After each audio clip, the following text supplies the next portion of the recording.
Hello student, how are you? कैसे हैं आप? मैं हूं आपका अपना मुकेश सर। और डियर स्टूडेंट, जैसे कि आपको पता है अध्याय 13, ठीक है, नाभिक तक हमने कंप्लीट कर लिया भैया। और आज हम प्रारंभ करने जा रहे हैं एक नया चैप्टर, ठीक है, जो कि जबरदस्त वेटेज रखता है एग्जाम के दृष्टिकोण से, एग्जाम के पॉइंट ऑफ व्यू से बहुत ज्यादा वेटेज रखता है ये, ठीक है। और थोड़ा सा लेंथी भी है और अच्छा भी है, मजा भी आ रहा है, देखते हैं, ठीक है। और वो क्या है, चैप्टर का नाम है अध्याय 14,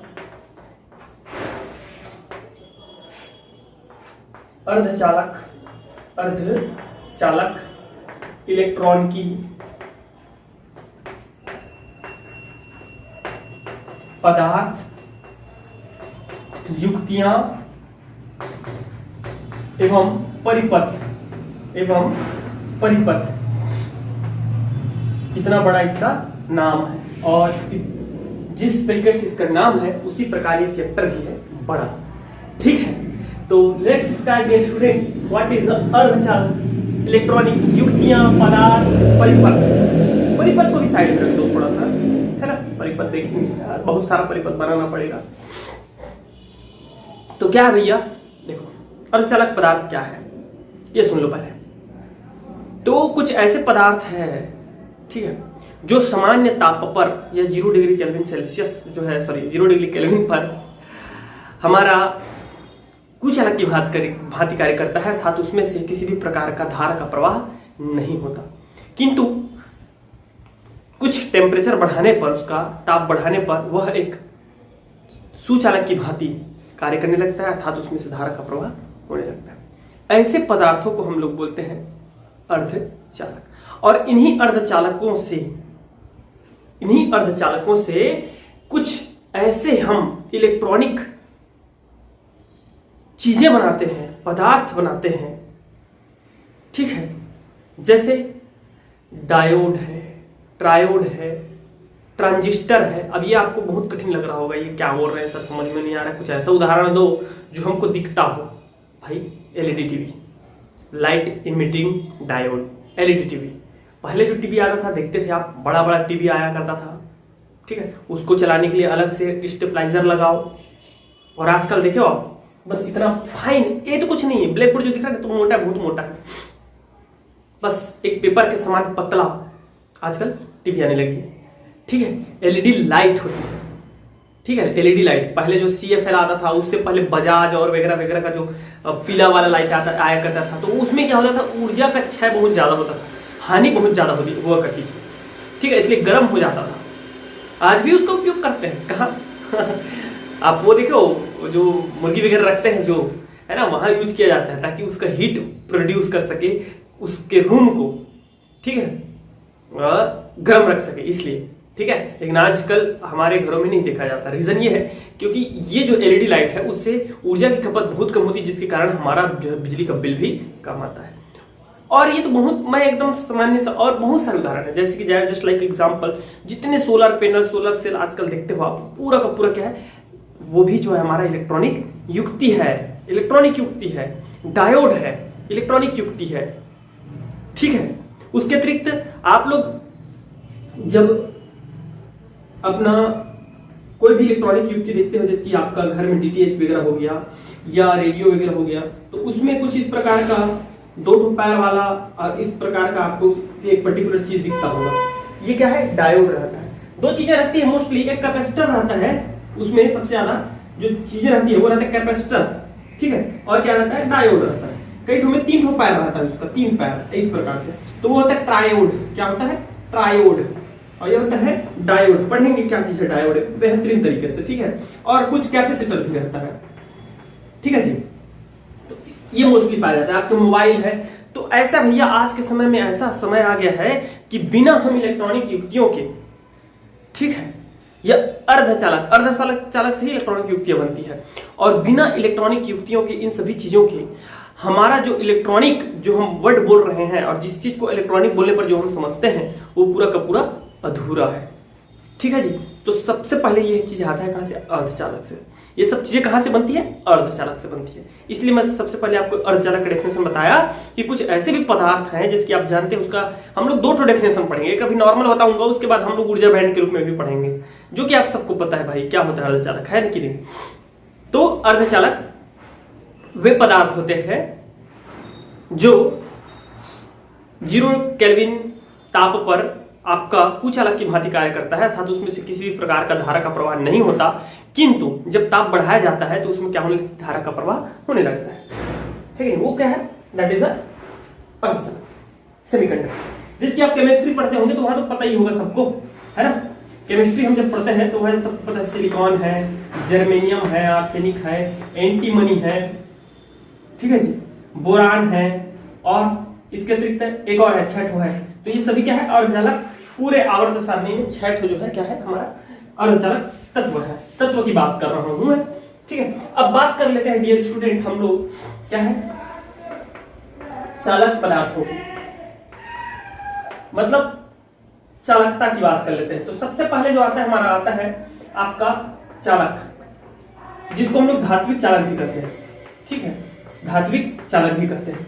तो ये ऐसे पदार्थ होते हैं जिसमें मुक्त इलेक्ट्रॉनों की संख्या बहुत ज्यादा होती है, ठीक है, इसको धात्विक चालक भी कहते हैं। तो ऐसे पदार्थ होते हैं जिसमें मुक्त इलेक्ट्रॉनों की संख्या बहुत ज्यादा होती है, जिसके कारण इनका चालकत्व बहुत उच्च होता है और इसमें से आसानी से धारा जो है प्रवाहित हो जाता है। इनका जो चालकत्व होता है डियर स्टूडेंट, वो होता है 10⁻², साइमन पर मीटर से लेकर के आपका 10⁹ साइमन पर मीटर तक होता है, ठीक है, इनकी चालकत्व। तो ऐसे कौन कौन से पदार्थ हैं मेरे भाई? ऐसे पदार्थ हैं आपका, सबसे जो आवर्त सारणी में सबसे ज्यादा जो चालकत्व होता है वो होता है सिल्वर का, फिर होता है हमारा कॉपर है, एल्यूमिनियम है, आयरन है, गोल्ड, ठीक है, ये सब के सब जो है क्या है? हमारे सुचालक पदार्थ है, ओके। इस प्रकार, इसी प्रकार हमारा कुचालक पदार्थ क्या है? तो कुचालक पदार्थ या कुचालक वे पदार्थ होते हैं जिसमें मुक्त इलेक्ट्रॉनों की संख्या नहीं होती, जिसके कारण इसमें से किसी भी प्रकार का धारा प्रवाहित नहीं किया जा सकता। इसको हम लोग पूरा ऊर्जा बैंड के रूप में पढ़ेंगे, और आज हम क्या क्या पढ़ेंगे? ऊर्जा बैंड पढ़ेंगे पूरा, ठीक है, संयोजकता बैंड, चालन बैंड, ये सब चीजें आज हम पढ़ने जा रहे हैं, ओके। तो कुचालक क्या होते हैं? कुचालक ऐसे पदार्थ होते हैं जिसमें मुक्त इलेक्ट्रॉनों की संख्या नहीं होती, जिसके कारण ये इलेक्ट्रॉन फ्लो नहीं करता, ठीक है, सॉरी, करंट फ्लो नहीं करता, धारा प्रवाहित नहीं होती, ठीक है जी। इनका जो वो होता है चालकत्व, वो 10⁻11 से साइमन पर मीटर से लेकर के, ठीक है, 10⁻19 मीटर तक होती है। ये प्रतिरोध नहीं है भैया, ये क्या है? चालकत्व है, चालकत्व, ओके।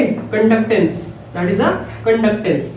और इसका जस्ट लाइक एग्जांपल क्या है? हमारा कांच है, ठीक है, एबोनाइट है, लकड़ी है, एबोनाइट है, लकड़ी है, कागज है, ठीक है। तो इस प्रकार से ये जो है हमारा क्या है? कुचालक पदार्थ है। अब बात कर लेते हैं अर्धचालक। तो अर्धचालक पदार्थ ऐसे, जिसकी मैं पहले बता चुका हूं, है कि नहीं, ऐसे पदार्थ होते हैं जो 0 केल्विन ताप पर विद्युत का प्रवाह नहीं होने देता, नहीं करता, चालन नहीं करता है, किंतु टेम्परेचर बढ़ाने पर उसमें मुक्त इलेक्ट्रॉन पर आ जाते हैं, जिसकी हम आगे पढ़ेंगे अच्छे से, ठीक है। तो मुक्त इलेक्ट्रॉन उपस्थित होते हैं जिसके कारण वो धारा का प्रवाह करना प्रारंभ कर देता है, ओके। जैसे कि जर्मेनियम है, सिलिकॉन है, ये जो सबसे मोस्ट है, फेमस है, इसी को पूरा हम इस चैप्टर के दौरान पढ़ने जा रहे हैं, ओके। तो let's start dear student, what is a energy band, ठीक है। चलो देखते हैं एनर्जी बैंड को क्या होता है।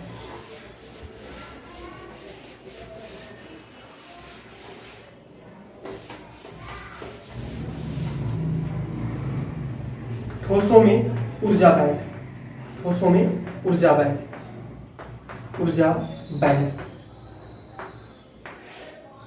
देखिएगा क्या होता है ठोसों में ऊर्जा बैंड। इसके पहले मैंने आपको नाभिक पढ़ा है, न्यूक्लियस, ठीक है। तो वहां हम क्या जानते हैं डियर स्टूडेंट, बताइए मुझे।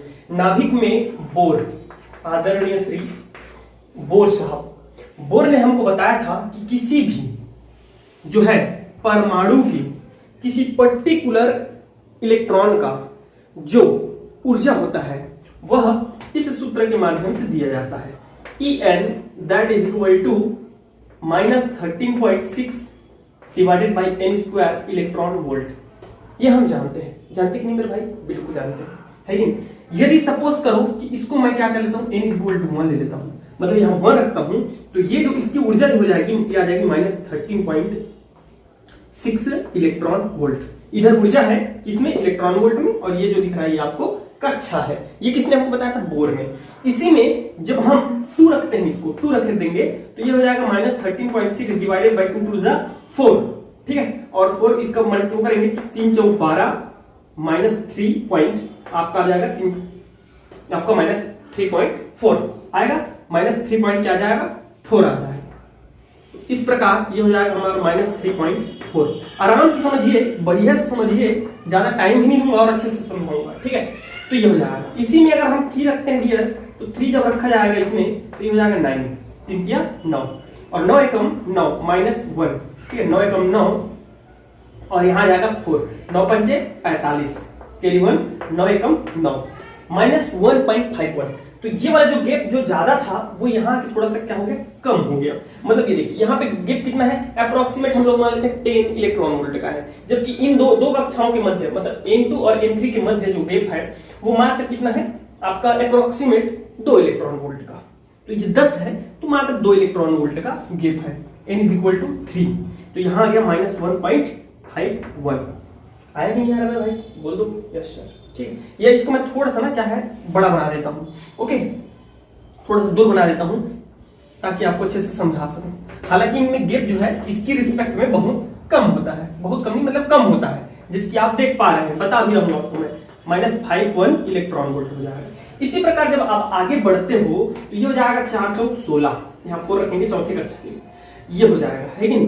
तो यहाँ पे डियर स्टूडेंट हमारा क्या हो जाएगा, 1 - 136 डिवाइडेड बाई 6, मतलब 0 पॉइंट हो जाएगा। यहाँ पे देखिए कितना हो जाएगा,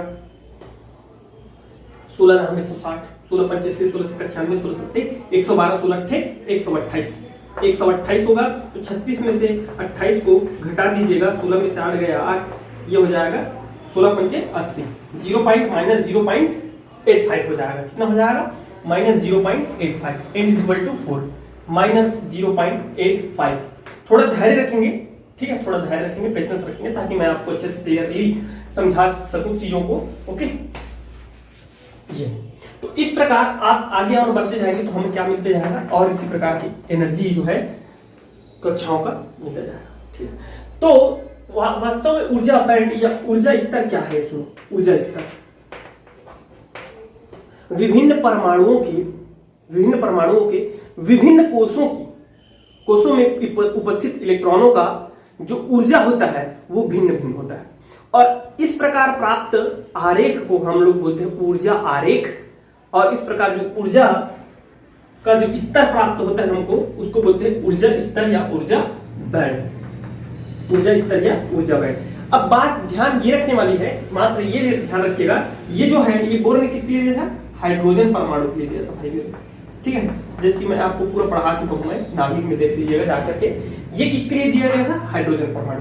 लेकिन सपोज कर लेते हैं अभी वर्तमान स्थिति में सिलिकॉन और जर्मेनियम के लिए भी यही है, क्योंकि हमको अर्धचालक पढ़ना है कि मान लेते हैं, चलो ठीक है। लेकिन ये जो है एक इंडिविजुअल आइसोलेटेड परमाणु के लिए है, मतलब जो एकदम विलगित है, किसी के साथ साझा नहीं किया हुआ है, जो किसी के साथ यौगिक के रूप में नहीं है, जो किसी के साथ आपका, ठीक है जी, कोई बॉन्ड नहीं बनाया, अकेले। तो ये चीज जो है थोड़ा सा गड़बड़ है। रीजन क्या है, आइसोलेटेड परमाणु की उपस्थिति अनुपस्थित होता है, आइसोलेटेड फॉर्म में पाए ही नहीं जाते, या तो किसी के साथ बॉन्ड के रूप में पाए जाएंगे, या किसी अन्य के साथ बॉन्ड के रूप में पाए जाएंगे, या अपने ही समूह में पाए जाते हैं, ठीक है। मेरी बात नहीं समझ में आई? ये देखो मेरे भाई, एक कॉपर है, ये जो है एक कॉपर का परमाणु, एक कॉपर एटम है, ढेर सारे कॉपर एटम मिल करके हमारा एक तार का निर्माण करते हैं। लेकिन एक सिंगल कॉपर एटम कहां से मिलेगा आपको बताओ मुझे। या तो सिंगल कॉपर एटम जैसे सोडियम है, सोडियम सोडियम सोडियम सोडियम बहुत सारे ढेर सारे सोडियम सोडियम मिल करके एक सोडियम क्रिस्टल का निर्माण कर लेते हैं, ठोस का। एक चीज। दूसरा, अगर आप बोलोगे कि सर ये सोडियम बस मिल जाएगा क्या एक एटम, नहीं बाबा नहीं मिलता मेरे भाई। ये सोडियम क्लोराइड बना लेगा, या सोडियम क्लोराइड बना लेगा, या सोडियम ब्रोमाइड बना लेगा, या कुछ भी जो है सोडियम ऑक्साइड बना लेगा, ठीक है। इस प्रकार तो कोई भी चीज जो है क्या होता है आइसोलेटेड फॉर्म में नहीं पाया जाता।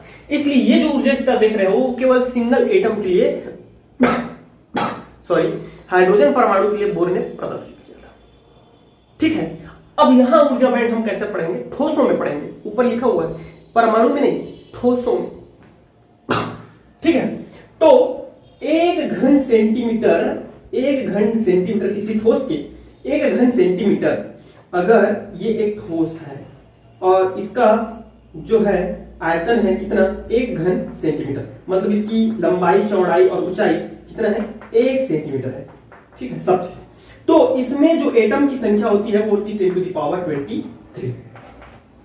कितने एटम्स होते हैं, 10 टू द पावर 23 एटम्स होते हैं। और ध्यान रखने वाली बात यह है कि जब बहुत सारे एटम्स आपके पास आएंगे, बहुत सारे एटम्स पास आएंगे, जैसे लाइक सोडियम है, है कि नहीं? तो आप सबको पता है जिसकी इसके बाह्यतम कोश में कितने इलेक्ट्रॉन होते हैं, 1 इलेक्ट्रॉन होता है। बाह्यतम कोश में कितना होता है, 1 इलेक्ट्रॉन होता है, ठीक है जी। बाह्यतम कोश में कितना इलेक्ट्रॉन होता है, 1 इलेक्ट्रॉन होता है। तो ये क्या करते हैं डियर स्टूडेंट, इसका नाभिक है, सपोज करो ये नाभिक है, ये नाभिक है, ये नाभिक है, ये नाभिक है। तो इसके बाह्यतम कोश का जो इलेक्ट्रॉन होता है वह क्या होता है, इस नाभिक के द्वारा भी, जैसे आप ग्रेजुएशन में जाओगे आपको वही पढ़ने को मिलेगा, क्या होता है इसका बाह्यतम कोश का इलेक्ट्रॉन क्या होता है इस नाभिक के द्वारा भी जो है क्या होता है अट्रैक्ट होता है, क्योंकि वहां क्या है नाभिकीय आवेश होगा नहीं। और इस यहां पर उपस्थित इलेक्ट्रॉन के द्वारा वो प्रतिकर्षित होता है, और यहां पर उपस्थित नाभिक के द्वारा आकर्षित होता है, और इस नाभिक इसके द्वारा के नाभिक से भी वो क्या होता है आकर्षित होता है। मेरी बात समझ में आ रही है? तो ऐसे ढेर सारे क्या हो जाते हैं आपके ठोसों में ढेर सारे परमाणु पाए जाते हैं। इसलिए ये ऊर्जा जो बैंड दिख रही है ये आपका टेम्पररी है हाइड्रोजन परमाणु के लिए ओनली, ठीक है, जो कि गणितीय व्यंजक के लिए है, ना कि ये जो है प्रायोगिक रूप से ये जो है पॉसिबल नहीं है। रीजन है कि इंडिविजुअल आपका आइसोलेटेड हाइड्रोजन परमाणु पॉसिबल है, ठीक है। तो होता क्या है कि 1 घन सेंटीमीटर अगर हम कोई किसी ठोस को लेते हैं तो उसमें 10 की घात 23 जो है एटम्स हमको मिलेगा, ठीक है। तो इस प्रकार प्रत्येक ऊर्जा में केवल एक ऊर्जा आ रही है, एक एटम के लिए ना अब 10 टू द पावर 23 एटम्स के लिए आपको क्या बनाना है ऊर्जा बैंड बनाना है। तो वहां क्या होता है डियर स्टूडेंट, चूंकि जो अंदर ये क्या है पहले कक्षा है जिसकी सोडियम ही है, जस्ट लाइक एग्जांपल लेते हैं सोडियम का, ठीक है। सोडियम तो आप सबको पता है नाभिक के बाद प्रथम कक्षा में 2 इलेक्ट्रॉन, फिर द्वितीय कक्षा में आपके 8 इलेक्ट्रॉन, ठीक है। द्वितीय कक्षा में कितने हो जाएंगे 8 इलेक्ट्रॉन्स हो जाएंगे मेरे भाई, और तीसरे कक्षा में हो जाता है 1 इलेक्ट्रॉन। समझ में आ रहा है? इसी प्रकार मैं अगर क्या कर देता हूं उन 10 की घात 23 जो हमारे एटम्स है उसमें से मैं 10 की घात 23 एटम नहीं लेता, बस क्या कर लेता हूं 2 ही एटम ले लेता हूं वर्तमान स्थिति में। कितना 2 ही एटम ले लेता हूं, चलिए ठीक है। सिंगल एटम के लिए तो ये हो जाएगा, लेकिन 2 एटम के लिए क्या होगा, तो उसमें होता क्या है ये अंदर का जो इलेक्ट्रॉन है इस पर ज्यादा इफेक्ट नहीं पड़ता, इस इलेक्ट्रॉन पर ज्यादा इफेक्ट नहीं पड़ता है, ठीक है। और ये किसका ऊर्जा स्तर होता है इलेक्ट्रॉन का, पर्टिकुलर किसी कक्षा में उपस्थित कोष में उपस्थित इलेक्ट्रॉन का ऊर्जा स्तर है। तो इस इलेक्ट्रॉन पर इन इलेक्ट्रॉन पर इसका इफेक्ट ज्यादातर नहीं पड़ पाता है, क्योंकि सील्डिंग इफेक्ट काम करता है, सिंपल सी बात है। इसके प्रभाव को यहां तक पहुंचने से लोग रोकते हैं, इसलिए ये अंदर के इलेक्ट्रॉन पर ज्यादा प्रभाव नहीं पड़ता। किंतु ये जो बाह्यतम कोश के जो इलेक्ट्रॉन है उन पर इसका बहुत ज्यादा, इस परमाणु का जो है बहुत ज्यादा इफेक्ट होता है, चाहे इसके द्वारा रिपल हो चाहे इसके द्वारा अट्रैक्ट हो। इस कारण होता क्या डियर स्टूडेंट, यहां पे हमारा क्या बनने लगेगा बताइए मुझे, 10 की घात 27 ठो, 10 की घात 27 ठो क्या बन जाएगा ऊर्जा स्तर बन जाएगा, क्योंकि सॉरी 10 की घात 23 ठो, क्योंकि 1 घन सेंटीमीटर अगर हम ठोस लेते हैं तो वहां कितने हैं टोटल, कितने बता दो मेरे भाई, बता दीजिए जल्दी से, कितने एटम्स होते हैं 10 की घात 23 एटम्स होते हैं। तो यह 10 की घात 23 जो है क्या बनेंगे लाइन बनेंगे, 10 की घात 23 लाइन बनेंगे। अब ये तो मुझसे बनाना संभव नहीं है कि नहीं, लेकिन एक्चुअल में क्या होता है 10 की घात 23 को यहाँ लाइन बन जाती है कुछ इस प्रकार, ये देखिए इस प्रकार लाइन है बन जाता है, 10 की घात कितना ठो 23 ठो लाइन बन जाता है। मेरी बात समझ में आ गई।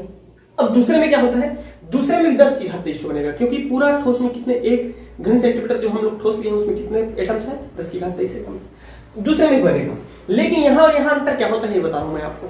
यहाँ ये ज्यादा इफेक्ट हो रहा है इसके रिस्पेक्ट में, इसलिए यहाँ जो है डिफरेंस ऊर्जा का स्तर में अंतर जो है वो ज्यादा नहीं रहता। ये भी माना जाता है कि ये एक सरल रेखा ही के रूप में ही रहता है, मतलब इसमें सभी एटम्स का जितने भी 10 की घात 23 एटम्स हैं सबके ऊर्जा स्तर प्रथम कक्षा में सब समान रहता है, ये माना जाता है। इसलिए इसमें ज्यादा डिफरेंस नहीं आता, ऐसा माना जाता है। ठीक है, ज्यादा डिफरेंस नहीं आता, इस प्रकार ज्यादा डिफरेंस नहीं आता है। ठीक है, चलिए मैं छोटा कर देता हूं, चलो भाई उनका मान रखिए। ठीक है, और ज्यादा डिफरेंस नहीं आता, और एक दूसरे के ऊपर क्या रहता है आपका, सब एक दूसरे के ऊपर रहता है, डिफरेंट रहेगा लेकिन आपको दिखाई नहीं देगा। ठीक है, लेकिन दूसरी ही कक्षा में जैसे जाते हैं तो ये क्या होता है, इसके द्वारा ज्यादा जो है इफेक्ट हो रहा है।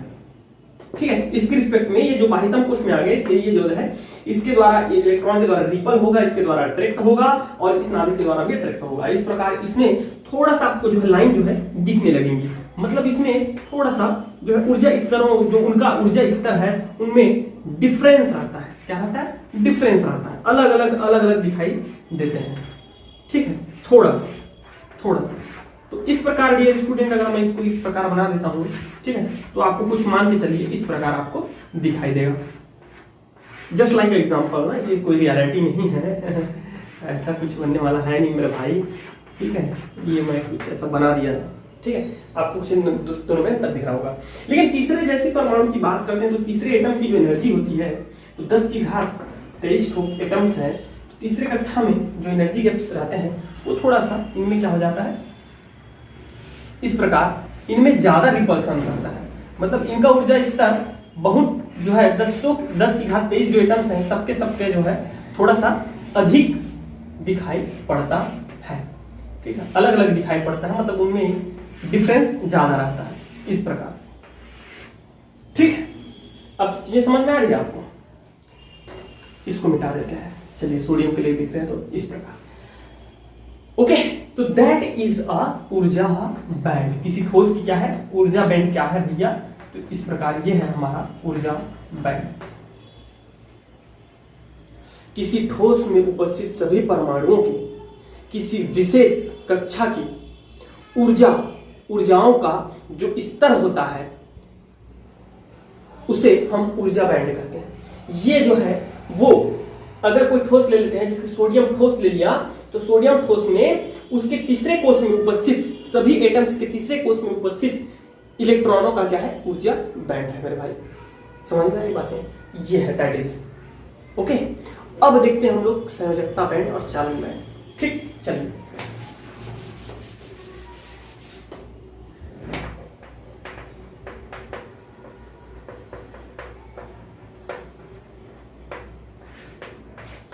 संयोजकता बैंड। तो क्या है भैया संयोजकता बैंड, सुनिए संयोजकता बैंड क्या है ये बताओ।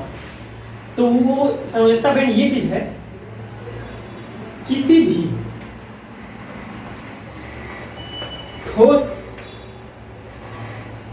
में परमाणुओं के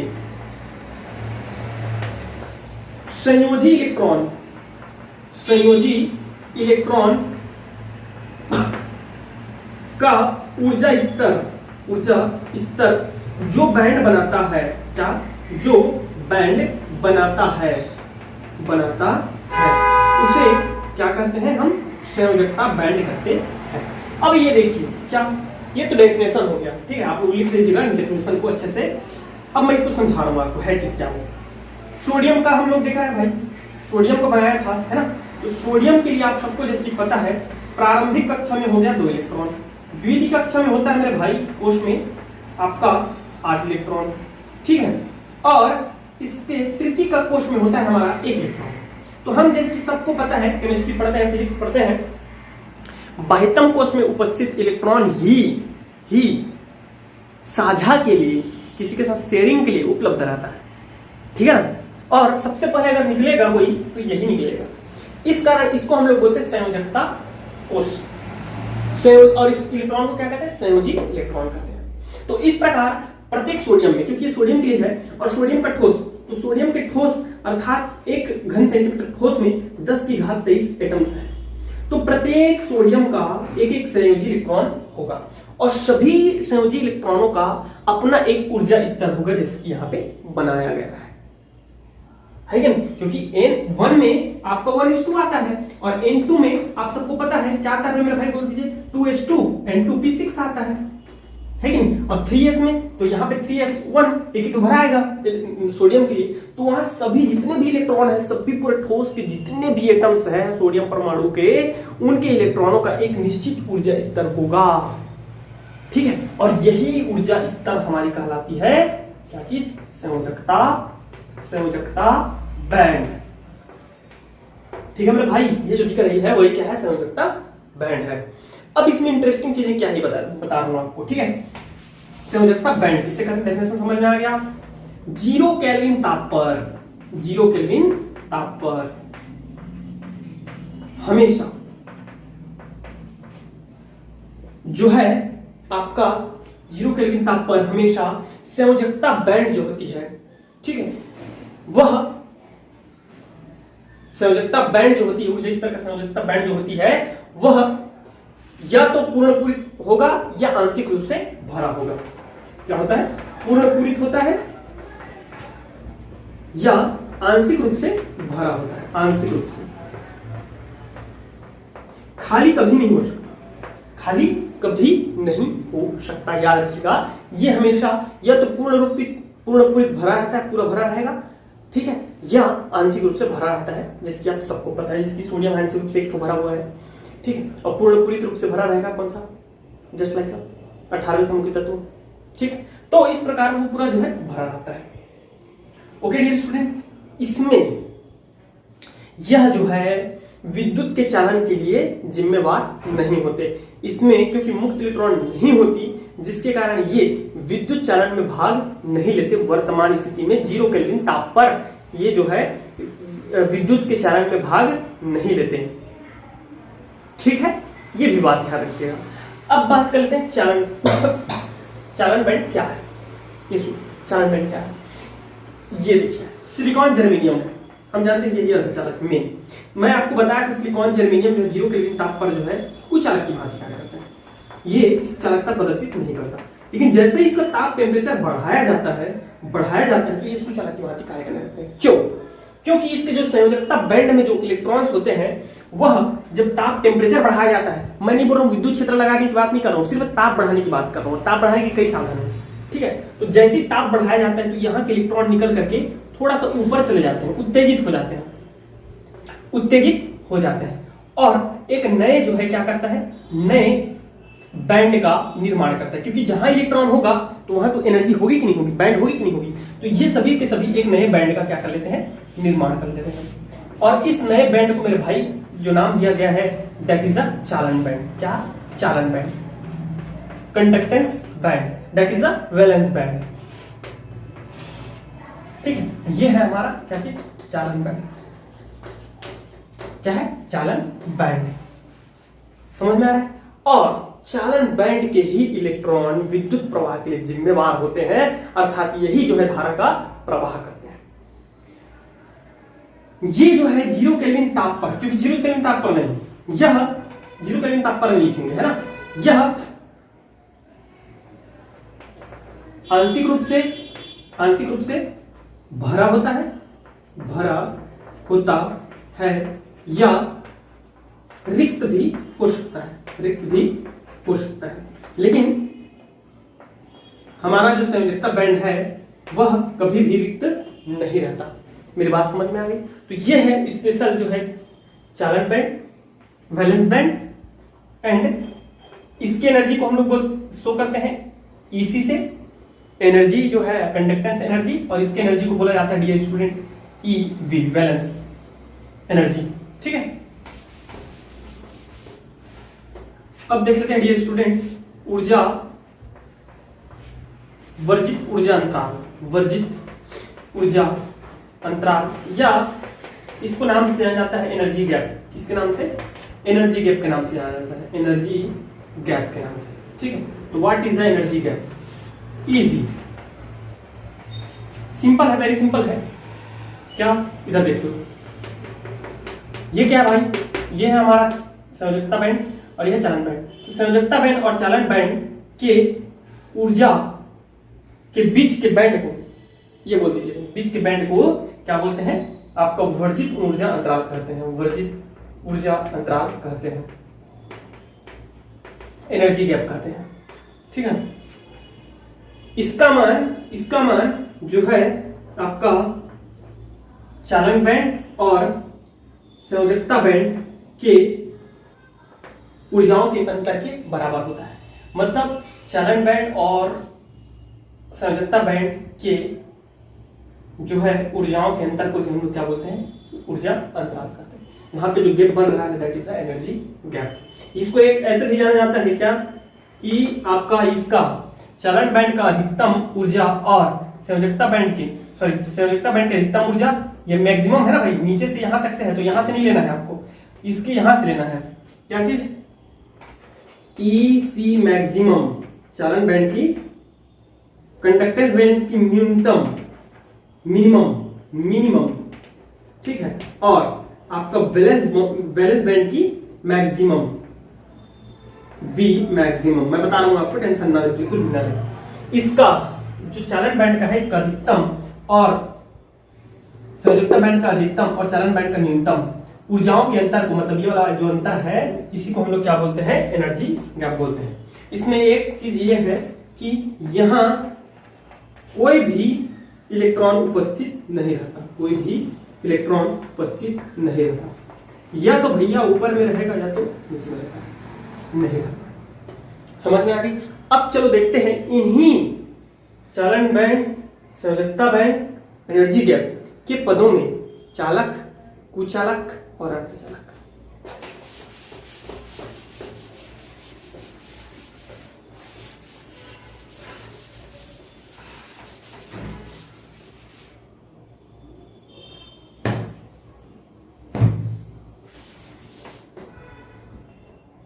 ऊर्जा बैंड के पदों में, ऊर्जा बैंड के पदों में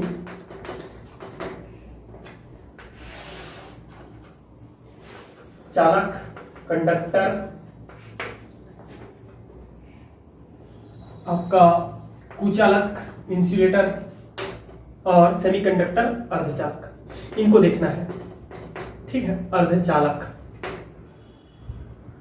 ओके डियर स्टूडेंट, तो चालक क्या होते हैं, फिर से वही छोटा सा डेफिनेशन पहले लिखना, उसके बाद बताना भी है डेफिनेटली कि चालक ऐसे पदार्थ होते हैं जो विद्युत धारा का सुगमता से प्रवाह होने देते हैं, इलेक्ट्रॉन का सुगमता से प्रवाह होने देते हैं। जैसे सिल्वर है, कॉपर है, एल्यूमिनियम है इत्यादि आप लिख देंगे। इसमें दो प्रकार का ऊर्जा बैंड पाया जाता है चालक में। पहला ये होता है डियर कि चालन बैंड और संयोजकता बैंड के मध्य, और संयोजकता बैंड के मध्य जो मध्य ऊर्जा अंतराल बहुत कम होता है। ऊर्जा अंतराल या वर्जित अंतराल बहुत कम होता है। क्या होता है? बहुत कम होता है। ठीक है, जैसे ये देखिए आप, ये एनर्जी गैप है, तो इनके मध्य यदि ये मेरा क्या है, संयोजकता बैंड है, एनर्जी ऑफ वैलेंस। तो यहां देखिएगा, अगर मैं इसको इस प्रकार से शो करता हूं तो ये हो गया आपका ईवी इसमें, और ये है हमारा क्या चीज, ईसी चालन बैंड, ठीक, कंडक्टेंस। इसमें ज्यादा जो है क्या होता है, एनर्जी गैप नहीं पाया जाता, जिसके कारण क्या होता है, सुगमता से आसानी से यहाँ का इलेक्ट्रॉन कूद करके यहाँ चला जाता है। It is less than means that Eg, ये क्या है हमारा Eg है, तो Eg इज लेस देन आपका 3 इलेक्ट्रॉन वोल्ट, मतलब 3 इलेक्ट्रॉन वोल्ट से कम होता है किसका मान, Eg का मान। ऊर्जा अंतराल का मान जो होता है वो 3 इलेक्ट्रॉन से कम होता है, जिसके कारण आसानी से यहाँ के इलेक्ट्रॉन कहाँ चले जाते हैं, यहाँ कूद करके चले जाते हैं। First case. सेकंड क्या है मेरा भाई, सेकंड क्या है सुनिए, चित्र देख लीजिएगा, ये ए के लिए है, ठीक है, ए के लिए। बात कर लेते हैं बी का, अर्धचालक को भी मिटा देता हूं मैं, बी की बात करते हैं। क्या होता है बी में कि चालन बैंड और संयोजकता बैंड जो है ओवरलैप्ड रहते हैं, अतिव्याप्त रहते हैं। तब चालन बैंड और संयोजकता बैंड, चालन बैंड संयोजकता बैंड क्या होता है, संयोजकता बैंड अतिव्याप्त रहते हैं, अतिव्याप्त रहते हैं। जैसे इधर देखिए, ये है हमारा क्या चीज, बता दीजिए जल्दी से, संयोजकता बैंड इस प्रकार, ओके, इस प्रकार ई वी।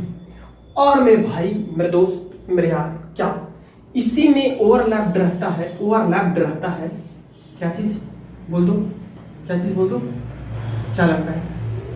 ये अब इसका डायरेक्शन मैं इसी प्रकार बनाऊंगा, तब देखिएगा कैसे बनेगा, ठीक है।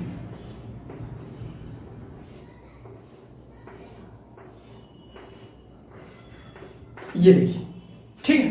तो ये वास्तव में इतना जो है हमारा क्या है, ई क्या चीज है बोल दीजिए, ई सी है, और इतना जो है क्या है, ई वी है। तो दोनों क्या कर रहे हैं, ओवरलैप कर रहे हैं। तो यहां हमारा इस स्थिति में इजी का मान क्या हो जाता है, इजी का मान हो जाता है जीरो, इजी का मान क्या हो जाता है, जीरो। तो जिसके कारण हमारा जो इलेक्ट्रॉन है संयोजकता बैंड में जो स्थित इलेक्ट्रॉन है, संयोजी इलेक्ट्रॉन जो होते हैं, वो आसानी से चालन बैंड में चले जाते हैं और जो है अच्छे से क्या करते हैं, इलेक्ट्रॉन का प्रवाह होता है, जिसके कारण वैद्युत धारा सुगमता से प्रवाहित होता है। तो इसमें कोई प्रॉब्लम नहीं आता। दोनों को आपको चित्र को देख लीजिएगा और बना लीजिएगा। अब बात कर लेते हैं मेरे भाई, क्या चीज, कुचालक। अर्धचालक की बात नहीं करेंगे, रीजन है अर्धचालक में मैं कल पढ़ाऊंगा, और अर्धचालक में हम पढ़ेंगे मोस्ट आईएमपी। तो ठीक है, आईएमपी है, डेफिनेटली आईएमपी है क्या चीज, एन प्रकार और पी प्रकार का अर्धचालक, वो इसी के अंदर आएगा। जैसे अर्धचालक देखेंगे ना, तो अर्धचालक में दो प्रकार के हैं, नैज अर्धचालक या शुद्ध और अशुद्ध अर्धचालक, समझिए सीधी सी बात, ठीक है, शुद्ध और अशुद्ध अर्धचालक। तो शुद्ध अर्धचालक सिर्फ सिलिकॉन जर्मेनियम होता है, अशुद्ध अर्धचालक जिसमें हम कुछ अलग पदार्थ और मिलाते हैं, और वही फिर पी और एन प्रकार का बन जाता है। कैसे बनेगा, इतना बेहतरीन तरीके से समझाऊंगा, आजीवन याद रहेगा, कोई मतलब उसमें ट्रिक भी दूंगा आपको, और इतना बेहतरीन क्लैरिटी जबरदस्त, ठीक है। तो डेफिनेटली कल का क्लास अटेंड करेंगे।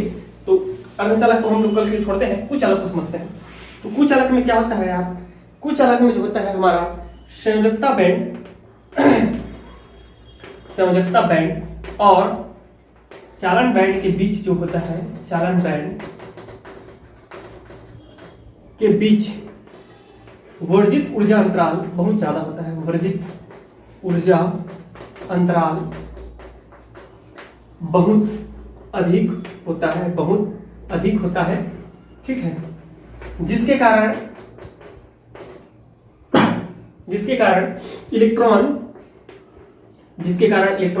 संयोजकता बैंड से, कहां से, संयोजकता बैंड से चालन बैंड में नहीं जा पाते, चालन बैंड में नहीं जा पाते, अतः इसमें धारा प्रवाहित नहीं होती। जैसे लकड़ी, एबोनाइट, कागज, ठीक है, कांच, तो ये सब क्या है, कुचालक है।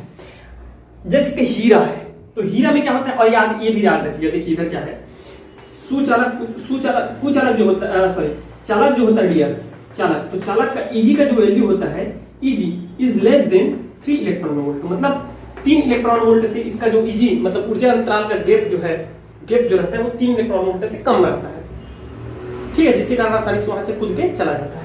लेकिन कुचालक में जो इलेक्ट्रॉन एनर्जी गैप जो रहता है, that is greater than 3 electron volt, मतलब 3 इलेक्ट्रॉन वोल्ट से ज्यादा रहता है। तो 3 इलेक्ट्रॉन वोल्ट से ज्यादा है, तो हमको उसे उत्तेजित करने के लिए और संयोजकता बैंड से चालन बैंड में भेजने के लिए बहुत ज्यादा मात्रा में जो है क्या करना पड़ेगा, ऊर्जा देना पड़ेगा, ठीक है, और उसको कुदाने के लिए, तभी तो जाकर के वो क्या करेगा, संयोजकता बैंड से चालन बैंड में कूदेगा, ठीक है। जैसे हीरा के लिए हम लोग देखते हैं, तो हीरा के लिए जब बनाएंगे हम, तो हीरा के लिए कैसे बनता है, ये देखो बच्चों, हीरा के लिए कैसे बनता है भाई, ये है हमारा क्या चीज, ई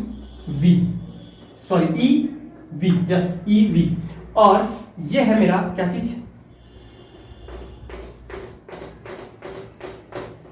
ये क्या चीज है, ई सी है, और इनके मध्य जो Eg है, Eg that is equal to 6 electron volt. तो हीरा में जो एनर्जी गैप होता है वर्जित ऊर्जा अंतराल जो होता है वो कितना होता है, 6 इलेक्ट्रॉन वोल्ट का होता है। इस कारण यहाँ से इलेक्ट्रॉन चालन बैंड से संयोजकता बैंड से चालन बैंड में नहीं जा पाते और जिसके कारण उसमें धारा प्रवाहित नहीं होता है।